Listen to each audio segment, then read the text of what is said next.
Something that doesn't get talked about enough is accountability. And I mean accountability in politics and in business.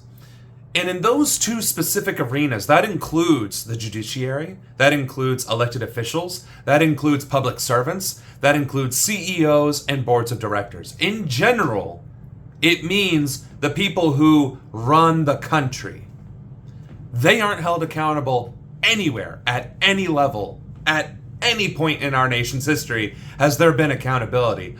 Sure, fine, there might have been a few trickling, some sprinkles of accountability here and there. Nixon, okay, fine. But the people who truly cause harm, I'm talking pharmaceutical industries who keep raising the prices on life-saving drugs such as insulin, are directly, not indirectly, directly responsible for the deaths of thousands, if not millions of people annually.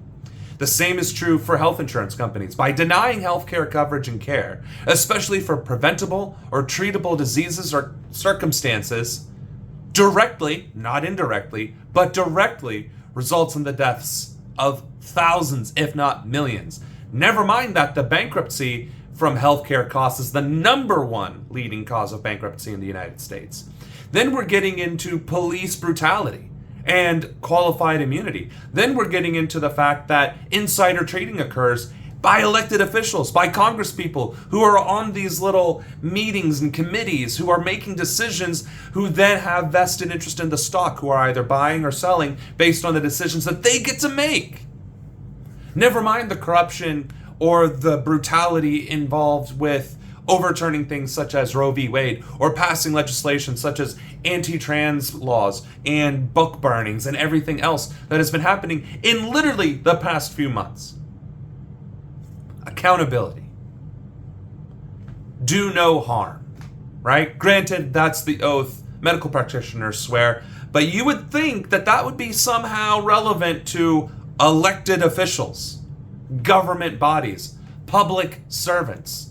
Okay, so what about the CEOs and the boards of directors? Well, guess what? They need to be regulated.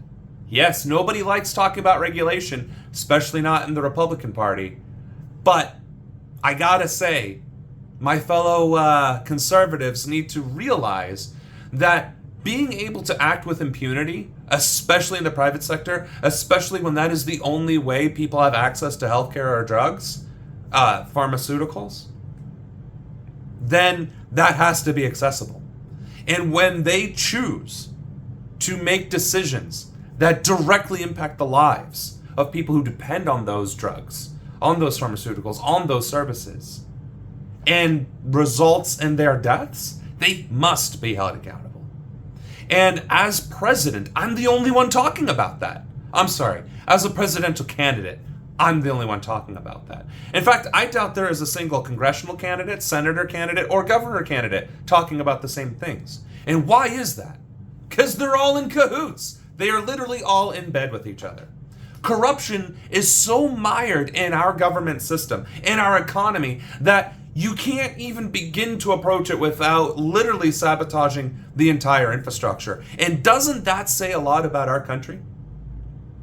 So, why am I the only one willing to talk about it? Because I am you, you are me, we are all in this together. We're the ones that suffer from these people. And that is why we need to hold them accountable. That's why we need elected officials who are willing to do so. And even though the corruption is mired and integrated into the infrastructure almost intrinsically, that doesn't mean it can't be resolved. We have a criminal justice system, we have laws, and we have the means to prosecute. So all we need to do is find someone with the spine to do so. And as far as I can tell, I'm the only one doing it. So, accountability and a future president. Is that something you could support?